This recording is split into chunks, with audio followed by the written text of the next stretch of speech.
Votre livret A est probablement l'actif le plus risqué en 2026. Je sais, on vous a toujours dit l'inverse. Un livret A, c'est de l'épargne sans risque, garanti par l'État, de l'argent qui dort tranquillement, à l'abri de l'inflation. Eh bien, c'est exactement ce type de croyance qui le rend dangereux, ce livret A. Pourquoi l'actif le plus risqué de 2026? Pas parce qu'il monte et qu'il descend, non. Un actif qui bouge, qui vit, qui est réparti sur plusieurs pays, ce n'est pas ça le vrai risque. Le vrai risque, c'est quand tout votre avenir tient à une seule chose. Et votre livret A, votre fonds en euros et votre assurance vie reposent tous les trois sur le même pari unique. Un pays, une monnaie, un État, toujours le même. Vous croyez avoir diversifié votre épargne, en réalité, vous avez joué le même pari trois fois. Et ce pari en 2026, il vient de changer de visage. Pas besoin d'un crash en bourse, pas besoin d'une grande annonce dans les journaux. Votre épargne sert déjà à financer la dette de l'État. Et pour vous en rendre compte, repensez simplement au budget 2026. Ce budget a été voté dans la douleur. Trois fois, le gouvernement a dû passer en force, sans vote, avec l'article 49.3. Et trois fois, il a failli tomber. Et tout ça pour quel résultat? Aucun, ou presque. Le déficit n'a pas baissé. Il a même augmenté à 5% de la richesse du pays. Donc, pour boucler l'année, l'État doit emprunter encore plus, environ 310 milliards d'euros de dettes nouvelles, rien que pour 2026. Pendant ce fameux budget 2026, l'État a regardé une chose, votre épargne. Pendant les débats, plusieurs mesures ont été proposées pour taxer les fonds en euros de l'assurance vie. Le motif officiel, cet argent ne financerait pas assez l'économie. Ces mesures ont été abandonnées parce que trop sensibles. Mais pour moi, le message est bien passé. Quand un État cherche 310 milliards, il finit toujours par regarder les 2100 milliards posés sur l'assurance vie des Français. Et le plus important, le voici, l'État n'a même pas besoin de taxer votre épargne pour pouvoir en profiter. Votre épargne finance déjà la dette de l'État. Les fonds en euros sont placés à plus de 70% en obligations et une grande partie de ces obligations, ce sont des prêts à l'État. La traduction en bon français, vous placez votre argent en assurance vie et ce montant est prêté à l'État. Vous êtes déjà le créancier de ce panier percé qu'est l'État français. Mais vous ne le saviez juste pas. Je m'appelle Alain Poncelas, j'ai passé plus de 30 ans sur les marchés boursiers et je ne suis toujours pas pessimiste. Annoncer les catastrophes et penser que tout est fichu permet de faire le buzz sur les réseaux sociaux, mais ça ne vous aidera pas à protéger votre patrimoine. Je n'ai aucun lien d'affiliation et j'investis mon propre argent selon les principes que je vous présente. À la fin de cette vidéo, je veux que vous puissiez penser à votre épargne et répondre à une seule question finalement. Est-ce que j'investis en bon père de famille ou je fais un pari débile comme si je jouais au casino? Alors, voyons d'abord qui détient vraiment la dette française, parce que la réponse vous concerne directement vous. Premier fait, et il est vérifiable, plus de la moitié de la dette négociable de l'État français, environ 55%, est détenue par des étrangers. On les appelle les non-résidents. Ce sont des fonds de pension, des assureurs, des banques centrales du monde entier. Et sur ce point précis, la France a une situation unique dans le G7, les 7 plus grandes puissances économiques mondiales. Ni les États-Unis, ni l'Allemagne, ni le Japon ne sont dans cette situation. Le Japon doit pourtant plus de 2 fois sa richesse annuelle, mais il la doit, pour 94%, à ses propres habitants. Voilà la différence qui change tout. Pourquoi est-ce que ça compte? Parce qu'un créancier qui habite chez vous ne va pas s'enfuir à la première difficulté. Il râle, il vote, mais il reste. Un créancier étranger, lui, peut partir en une après-midi, et quand il part, le coût de la dette monte pour tout le monde. À ce moment de la vidéo, si vous vous demandez comment mettre une partie de votre patrimoine à l'abri d'un État surendetté qui cherche de l'argent un peu partout, j'ai préparé une formation gratuite sur l'expatriation patrimoniale. En quelques jours, par email, vous découvrez comment d'autres ont construit leur plan B, légalement. Le lien est en description, c'est gratuit et c'est exactement le réflexe à avoir avant que les options ne se referment. Maintenant, la vraie information, celle dont on ne parle jamais dans le débat public. Cette dette de l'État n'est pas composée d'un bloc unique, elle est composée de deux parties très différentes. La première partie, ce sont les obligations longues, ce qu'on appelle les EAT, les obligations assimilables du Trésor. Ce sont des prêts à l'État sur 8, 10 ou 20 ans. Et c'est sur ces obligations longues que votre assureur place l'argent de votre fonds en euros. La deuxième partie de la dette, ce sont les titres courts, les bons du Trésor à moins d'un an. Ils servent à payer les dépenses quotidiennes de l'État. Et c'est une réserve de trésorerie qu'on renouvelle en permanence. Et quand on regarde qui détient quoi, on découvre quelque chose de frappant. Les titres courts, la trésorerie du pays au jour le jour, sont détenus à plus de 80% par des étrangers. La proportion bouge selon les périodes, mais elle reste massive. C'est un rapport du Sénat de 2025 qui le pose noir sur blanc. Les obligations longues, elles, à l'inverse, restent beaucoup plus françaises. Une précision honnête ici, pour ne pas vous raconter d'histoire. Quand je parle de ces parts, je parle de la dette de l'État, donc des OAT et des bons du Trésor.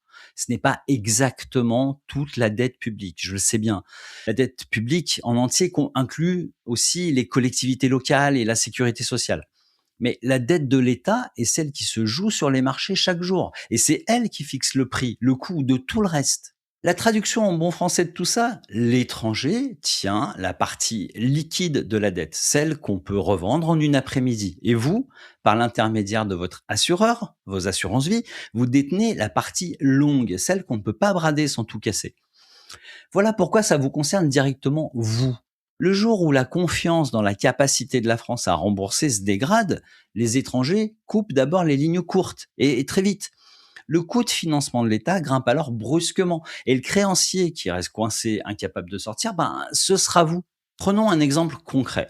Vous avez 50 000 euros sur un fonds en euros. Une grande partie de cet argent est immobilisée dans des obligations longues, les OAT. Une OAT, c'est simplement un emprunt de l'État français sur le long terme de 2 à 50 ans. Et votre assureur en achète massivement avec votre épargne. Donc, sans le savoir, vous prêtez déjà votre argent à l'État. Le jour où le marché panique, l'investisseur étranger vend ses titres et s'en va en quelques heures. Vous, c'est l'inverse. Vous ne pouvez pas vider votre fonds en euros du jour au lendemain. Et il y a une raison légale à ça, dont on ne parle pas assez. La loi Sapin 2. Cette loi, qui a été votée en 2016, donne un pouvoir précis au Haut Conseil de stabilité financière, le gendarme du système. En cas de crise grave, ce conseil peut bloquer temporairement les retraits sur votre assurance vie. Le blocage dure 3 mois, renouvelable une fois, soit 6 mois maximum, mais ça peut changer. Soyons justes, c'est un gel, pas une confiscation, votre argent reste à vous. Et cette loi n'a jamais été activée depuis 2016. Mais prenez le temps de regarder la mécanique dans son entier. L'investisseur étranger, lui, est déjà parti. Vous restez bloqué avec vos 50 000 euros le temps que l'orage passe. Votre épargne sert alors de bouclier à la dette de l'État. Voilà très exactement ce qu'on appelle l'épargne captive. Et il y a 25 ans, cette situation n'existait pas. En l'an 2000, les assureurs français, donc les fonds en euros, finançaient près de 40% de la dette de l'État. Aujourd'hui, ils en financent moins de 10%. L'État a tout simplement changé de banquier. Il a remplacé l'épargnant français, patient et fidèle, par du capital étranger mobile qui compare la France à l'Italie et aux États-Unis chaque matin.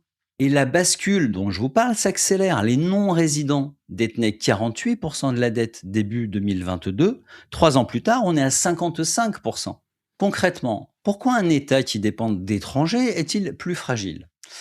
Parce qu'ils dépendent de leur confiance. Et la confiance, ça ne se décrète pas, ça s'évapore. Au moindre doute, ces investisseurs étrangers exigent un taux d'intérêt plus élevé pour continuer à prêter. Cet écart de taux, ça porte un nom, c'est le spread. Et sur une dette de 3 460 milliards d'euros, un seul dixième de point en plus représente à terme plusieurs milliards d'euros à trouver chaque année. Et devinez chez qui on les trouve.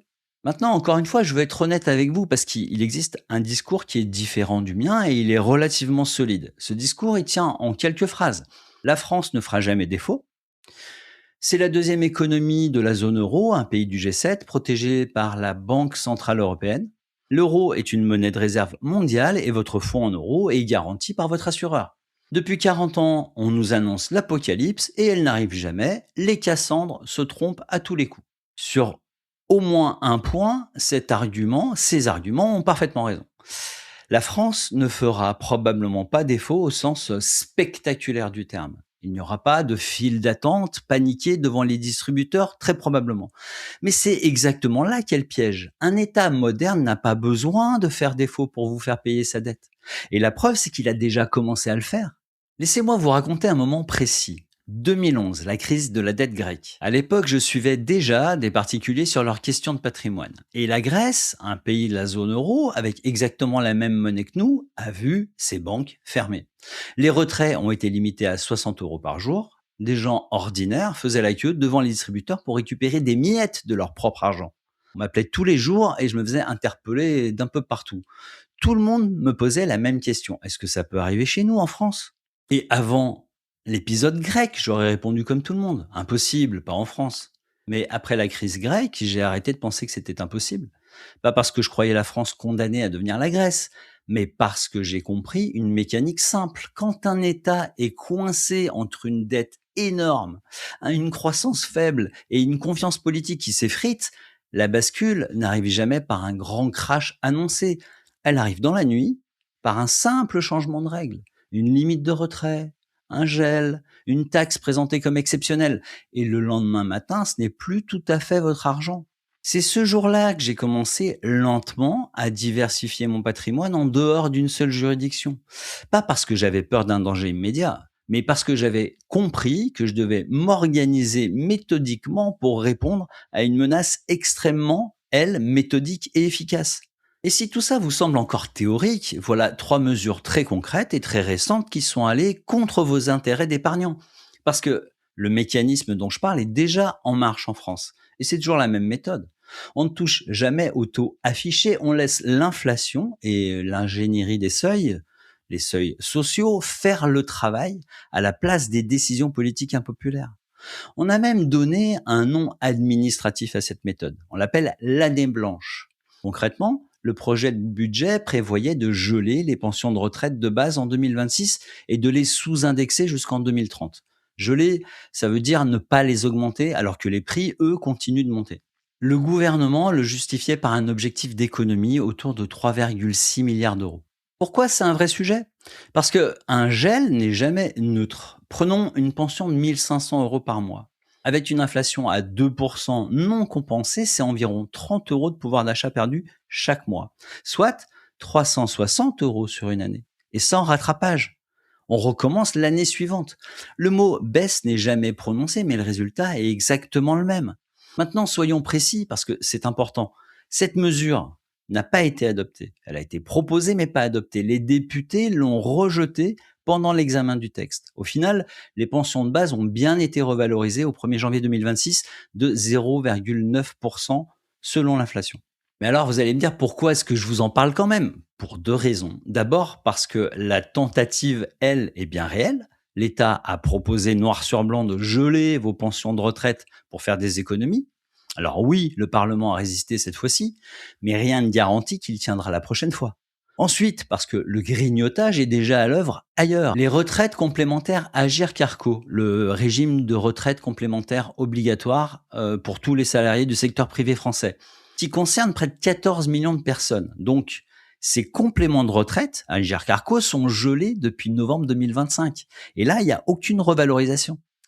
Et si les pensions de retraite ont finalement été revalorisées de 0,9%, vous savez, celles que le gouvernement a essayé de geler lors du vote du budget 2026, eh bien 0,9%, ça reste bien moins que la hausse des salaires des actifs.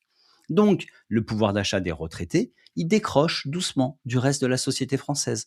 Deuxième mesure du même budget, et c'est le même schéma, le gouvernement voulait geler le barème de l'impôt sur le revenu. Le principe est simple, on ne relève pas les tranches d'imposition au rythme de l'inflation. Résultat, un salaire qui augmente juste pour suivre les augmentations de prix, donc pas une vraie augmentation du pouvoir d'achat, eh bien cette augmentation vous fait quand même basculer dans une tranche d'imposition supérieure, ou alors elle vous rend imposable alors que vous ne l'étiez pas avant. Très clairement, on a là une hausse d'impôt déguisée, sans qu'aucun taux n'augmente officiellement. Un sénateur l'a résumé d'une phrase. Chaque point d'inflation non compensé, c'est 150 à 350 € d'impôts en plus par an pour un foyer moyen. Là encore, soyons précis, cette mesure a été elle aussi écartée. Le barème final a bien été indexé sur l'inflation de 0,9% pour neutraliser l'effet sur les ménages. Le seuil d'entrée dans l'impôt est passé d'environ 11 497 € à 11 600 €. Mais retenez bien le mécanisme parce que c'est lui qui compte. Le gel du barème, c'est l'arme fiscale la plus sournoise qui existe. La France l'a déjà utilisée dans le passé, en 2012 et en 2013. Et elle a, encore une fois, été proposée cette année, cette indexation. Et je suis sûr que ce gel des barèmes reviendra sur la table parce qu'un déficit qui ne baisse pas finit toujours par chercher de l'argent quelque part. Et il y a eu une troisième mesure dont je veux parler, toujours sur ce budget 2026. Le projet prévoyait, pour les retraités, de supprimer l'abattement de 10% sur les pensions retraite et de le remplacer par un forfait de 2 000 euros. Si vous calculez facilement de tête, vous voyez que cette mesure était désavantageuse pour les retraités dont la retraite annuelle dépasse 20 000 euros. Donc on parle de retraite à 1 600 euros, pas de Bernard Arnault. La suppression de cet abattement aurait donc augmenté l'impôt de millions de retraités. Le même texte envisageait aussi de doubler certaines franchises médicales, c'est-à-dire ce qui reste à charge sur les médicaments et les soins. Alors, comme les autres, ces mesures n'ont pas été retenues. La loi finale a conservé l'abattement de 10% et les franchises n'ont pas été doublées. Mais quelle est la conclusion honnête qu'on peut faire de tout ça? La voici. Sur le budget 2026, le Parlement a bloqué l'essentiel de cette année blanche. Vos pensions de base, votre barème, vos abattements, tout ça a tenu pour cette fois. Je ne vais pas vous dire le contraire pour vous faire peur, mais n'oubliez pas qu'ils ont quand même vraiment essayé de faire passer tout ce dont on vient de parler.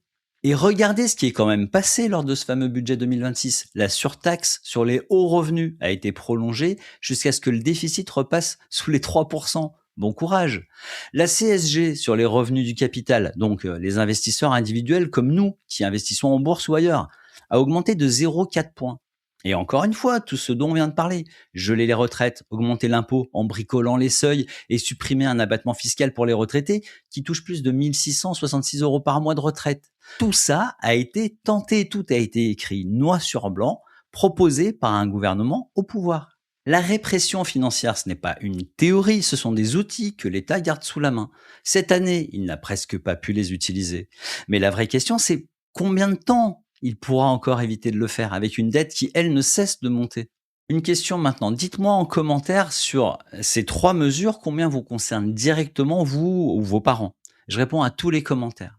Et là, je vous propose d'aborder l'objection qui revient constamment. Une objection qui est d'ailleurs parfaitement légitime et qui peut donner l'impression qu'on tourne un peu en rond. Cette objection, elle tient en une phrase. Si 115% de dette, c'est si dangereux pour la France, pourquoi les États-Unis vivent-ils très bien avec plus de 120% et le Japon avec plus de 230%? Pourquoi eux peuvent se le permettre et pas nous? C'est une très bonne question et tant qu'on n'y répond pas, tout ce qu'on vient de voir ensemble ne semble pas tenir debout. En apparence, on parle du même chiffre, donc du même risque. Beaucoup de gens raisonnent comme ça. Ils regardent le chiffre américain, ils se rassurent et ils gardent 100% de leur épargne en euros. Or, c'est précisément cette erreur qui peut coûter le plus cher. Parce que le niveau de dette tout seul ne dit presque rien. Ce qui compte vraiment, c'est de savoir qui détient cette dette et avec quels outils on peut la gérer. Je vais vous faire une révélation. Pour supporter une dette énorme sans danger, il faut posséder au moins un des deux atouts suivants. Les États-Unis ont le premier, le Japon a le second et la France n'a ni l'un ni l'autre. Le premier atout, c'est le privilège monétaire. Le dollar est la monnaie de réserve du monde entier. La planète a besoin de dettes américaines pour faire tourner le système financier, donc la demande pour cette dette ne disparaît jamais vraiment. Et surtout, les États-Unis contrôlent leur propre banque centrale, la Réserve fédérale. En dernier recours, cette banque centrale peut racheter la dette américaine pour calmer le marché. Elle l'a déjà fait en 2008, puis de nouveau en 2020. La France, elle, a délégué sa politique monétaire à la Banque centrale européenne. Cette banque n'appartient pas à la France, elle appartient à 20 pays. La France ne peut donc pas appuyer seule sur le bouton du rachat. Le second atout, c'est l'épargne domestique locale. Le Japon doit plus de 230% de sa richesse annuelle, donc bien plus que nous, Français, mais il se doit cet argent à lui-même. Près de 94% de sa dette est détenue par des Japonais. La Banque centrale, les assureurs, les fonds de pension et les ménages. Seulement 6% de cette dette partent à l'étranger. Et un créancier qui est aussi votre concitoyen peut éventuellement râler et se plaindre, mais il ne fuit pas vers une autre monnaie au premier orage. La France, elle n'a aucun des deux atouts. Elle n'a pas le privilège du dollar et elle n'a plus le matelas de sécurité d'avoir ses propres épargnants qui détiennent sa dette. Parce que en 25 ans, elle a laissé les détenteurs de sa dette changer de camp. On est passé d'épargnants nationaux, fidèles et patients à des investisseurs étrangers mobiles et opportunistes. Souvenez-vous du chiffre, les assureurs français finançaient 40% de la dette de l'État, ils n'en financent plus que 10. Il reste donc à la France une dette énorme, financée pour moitié par des étrangers qui tiennent la partie liquide et aucune monnaie souveraine pour se sauver elle-même. C'est le pire des deux mondes. Ni le bouclier américain, ni le matelas japonais. C'est ce que j'appelle la double faille. Et quand un pays se retrouve dans cette position inconfortable et que la pression monte, il lui reste un seul levier d'ajustement. Ce levier, c'est vous, le contribuable, l'épargnant, le retraité. C'est là que revient une image simple. L'État est l'associé passif de votre patrimoine. Vous ne l'avez jamais choisi, mais il est là. Il ne paie jamais les charges et pourtant il prend sa part à chaque transaction et à chaque succession. Et plus sa dette grandit, plus sa part dans votre patrimoine grandit. On revient donc à la vraie question. Elle n'est pas de savoir si la France paiera sa dette, elle est de savoir qui paiera pour elle. La trajectoire que je vous décris n'est pas une opinion, c'est de l'arithmétique. L'État dépense déjà près de 60 milliards d'euros par an rien que pour payer les intérêts de sa dette. C'est devenu un poste plus lourd que n'importe quelle mission de l'État, plus lourd que la justice, plus lourd que la sécurité.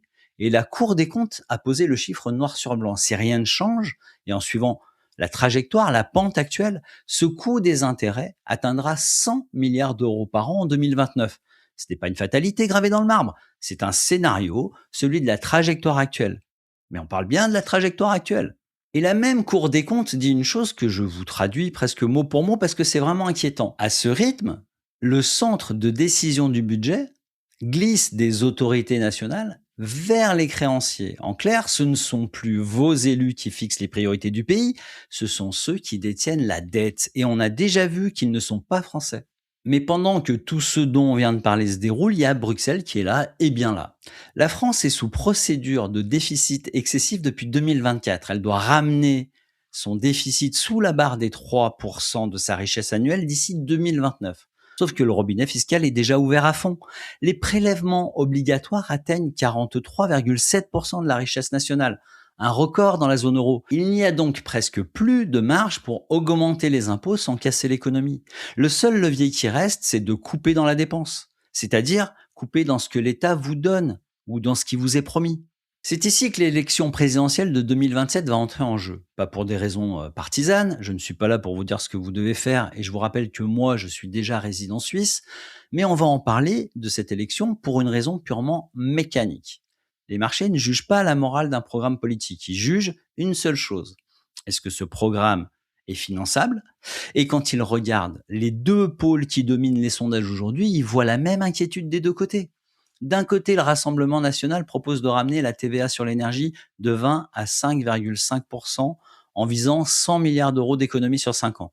Selon Le Monde et plusieurs économistes, seul un tiers de ces économies réduirait réellement le déficit. Le reste, immigration, fraude, contribution à l'Union européenne, reste difficile à chiffrer. L'agence SCP a d'ailleurs averti que ces mesures pourraient dégrader la note de la France, augmentant ainsi le coût de sa dette. De l'autre, la France insoumise défend un SMIC à 1600 euros, la retraite à 60 ans, un ISF renforcé et un taux d'imposition jusqu'à 90% au-delà de 400 000 euros de revenus avec une stratégie de désobéissance aux règles européennes. L'Institut Montaigne a calculé que les 150 milliards de recettes nouvelles seraient largement absorbées par la seule mesure des retraites estimée à plus de 85 milliards d'euros de coût. Le point commun, vu du regard froid des marchés, c'est que ces deux programmes sont perçus comme difficilement finançables ou en rupture avec les règles européennes. Et tout ça dans un pays déjà sous procédure de déficit excessif et dont la note a déjà été dégradée en 2025. Or, souvenez-vous du début de cette vidéo, ce sont les créanciers étrangers majoritaires sur la dette courte qui fixent le prix de la dette.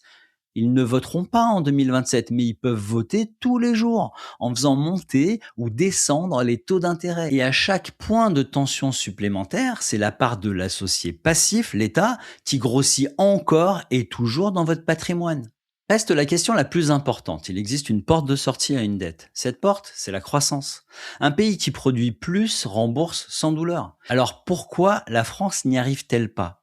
Une partie de la réponse tient en un mot: la désindustrialisation. Et quelqu'un qui était aux commandes en parle sans détour. Arnaud Montebourg, ancien ministre du redressement productif. Sa thèse, qu'il répète depuis 10 ans et encore aujourd'hui, est difficile à entendre. La France et l'Europe seraient devenues des colonies économiques et numériques, notamment des États-Unis. Concrètement, ça veut dire deux choses. D'abord, nous ne savons plus fabriquer nos biens essentiels, les médicaments aux puces électroniques. Ensuite, L'argent des consommateurs français part à l'étranger, vers les géants de la tech, sans financer une seule usine ni un seul emploi chez nous. Et ce n'est pas qu'une formule militante. Dès 2013, un rapport du Sénat posait déjà le même problème dans les mêmes termes. L'Union européenne est-elle en train de devenir une colonie du monde numérique? Quand un ancien ministre et un rapport sénatorial emploient le même mot à 12 ans d'écart, ce n'est plus un slogan, c'est un diagnostic partagé. Montebourg décrit aussi le mécanisme intérieur. Auditionné par l'Assemblée nationale en 2025 sur les freins à la réindustrialisation, il parle d'une solidarité de corps au sommet de l'État, une mafia. Une culture commune, dit-il, où l'on n'affronte pas la puissance. Comprenez la puissance financière. Voilà, d'après lui, le logiciel qui anime notre classe dirigeante. Ils accompagnent le déclin au lieu de le combattre. Un exemple que Montebourg connaît bien, Alstom. En 2014, la branche énergie de ce fleuron français a été vendue à l'américain General Electric. Pourtant, l'État disposait d'un outil pour bloquer ce genre d'opération stratégique. C'est le décret qui porte le nom de Montebourg. Au final, il ne s'en est pas servi pour s'y opposer, cet État. Se donner une arme de souveraineté puis ne pas l'utiliser, c'est tout le problème résumé en un exemple. Et ce phénomène continue sous nos yeux. Prenez la voiture électrique chinoise. En 2023, près d'une voiture électrique sur trois vendue en France était fabriquée en Chine. L'Europe a fini par réagir avec des droits de douane allant jusqu'à près de 38% fin 2024. Mais elle a réagi avec des années de retard et ces droits sont déjà contournés. Les constructeurs chinois basculent vers l'hybride qui n'est pas taxé et ils construisent des usines en Hongrie, en Espagne pour entrer par la porte de service. Le diagnostic des experts est sans appel. La taxe ne suffit pas. Il aurait fallu 10 ans plus tôt construire une filière de batteries électriques pour nos véhicules. On ne l'a pas fait. Résultat, la production automobile européenne a chuté de plus de 6% en une seule année. Et le lien avec votre épargne est direct. Moins d'industrie, c'est moins de croissance. Moins de croissance, c'est rendre impossible le remboursement de la dette. Autrement, qu'en vous la faisant payer. Le laxisme industriel d'hier, c'est la pression fiscale de demain. Et si à ce moment de la vidéo, vous commencez à culpabiliser et vous dire que vous n'aviez jamais pensé à tout ça, que vous avez eu le tort de tout laisser en fonds en euros et sur vos livrets A, écoutez-moi bien, hein, ce n'est pas de votre faute. On n'apprend à personne à épargner en bon père de famille en France. On nous donne toujours les mêmes conseils, rarement pertinents. Investir au plus près de chez soi, dans la monnaie qu'on connaît et dans sa banque de toujours. Et ce sont des réflexes qui fonctionnent dans un monde stable. Mais c'est beaucoup plus risqué dans un pays qui porte 3 450 milliards d'euros de dette, qui dépend de créanciers étrangers et qui entre dans une période électorale incertaine. Mais soyons justes cependant, rien n'est joué d'avance. L'Italie a une dette plus élevée que celle de la France, autour de 140% de sa richesse annuelle, et elle inquiète pourtant moins les marchés aujourd'hui. Alors pourquoi? Parce que l'Italie a tenu une ligne budgétaire crédible. Ce n'est donc pas une fatalité à laquelle on assiste.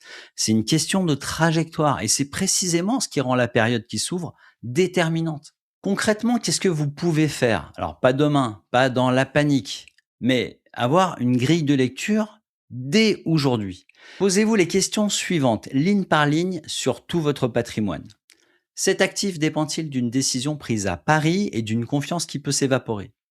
Votre fonds en euros, il est adossé en grande partie à la dette de l'État et justement à la partie longue, celle que vous ne pouvez pas revendre rapidement. Votre livret A et vos autres livrets, ils sont en euros et sous la fiscalité française. Votre immobilier locatif, il est en France, sous une fiscalité qui change en moyenne tous les 2 ans. Votre future retraite, c'est une promesse de l'État. Cette même promesse qu'il a essayé de geler lors du budget 2026. Hein. Si vos réponses sont oui à presque toutes les questions que je viens de poser, alors vous n'êtes pas diversifié. Vous possédez plusieurs actifs, mais vous n'avez fait qu'un seul pari. Et c'est là le piège du livret A et du fonds en euros. On vous les présente comme les meilleures solutions d'épargne pour le faire de manière prudente. Et en réalité, ces deux actifs concentrent tout votre avenir sur un seul pays et sur une seule monnaie. Diversifier n'a jamais voulu dire posséder plusieurs choses. Ça veut dire posséder des choses qui ne baissent pas tout en même temps. Je ne vous dis pas de tout vendre et de fuir à l'étranger, je vous dis de regarder cette concentration en face et de décider vous-même consciemment quelle part de votre avenir vous acceptez de faire dépendre d'un seul pari. Et si vous voulez vous poser intelligemment ce genre de questions, il y a un lien en description avec une formation gratuite. Maintenant, 3 choses à retenir. D'abord, le vrai danger n'est pas une faillite de l'État français ou un défaut, le fait de ne pas rembourser sa dette pour un État. Le vrai danger, ce sont les ajustements progressifs. Par l'impôt qui ne dit pas son nom, par les pensions gelées, par la fiscalité de l'épargne. Et c'est pas pour demain, c'est déjà dans le budget 2026. Ensuite, la France occupe une position unique au sein du G7. Trop de dettes, des créanciers étrangers qui tiennent la partie liquide, vous qui tenez la partie captive, et aucune monnaie souveraine pour se sauver seule. La France n'a ni le bouclier américain de la monnaie mondiale, ni le matelas japonais du créancier local. Enfin, le dernier point, et c'est le seul qui dépend vraiment de vous, la concentration de votre patrimoine sur un seul pays, vous ne l'avez pas décidé. Vous l'avez simplement laissé s'installer. Vous pouvez tout à fait reprendre cette décision. Parce qu'on l'a vu d'un bout à l'autre de cette vidéo, la vraie question n'est pas de savoir si la France paiera sa dette, c'est de savoir qui paiera pour elle. Et ça se décide maintenant, à tête reposée. Surtout pas le lendemain du jour où les règles ont changé pendant la nuit. Une dernière chose, tout ce dont on a parlé aujourd'hui, la dette, la pression sur l'épargne, ce qui peut basculer à la prochaine présidentielle, ça pousse de plus en plus de Français à préparer un plan B. Ma formation gratuite vous montre par où commencer, quelle destination envisager, les solutions de second passeport, les banques à l'étranger qui marchent encore. Le lien est en description parce qu'il vaut mieux avoir un plan de sortie avant d'en avoir vraiment besoin. Et maintenant une question, comment trouvez-vous l'État en tant qu'associé passif de votre patrimoine? Vous trouvez que c'est un associé raisonnable ou un associé qui prend déjà trop de place? Dites-le moi en commentaire, je lis tout et je réponds. Et si l'idée de voir votre épargne grignoter sans qu'on vous prévienne vous a alerté, allez voir ma vidéo sur le débasement monétaire. J'explique la différence entre les actifs qu'on peut imprimer à l'infini et ceux qui sont rares par nature. C'est l'autre face de la même pièce. Le lien apparaît à l'écran.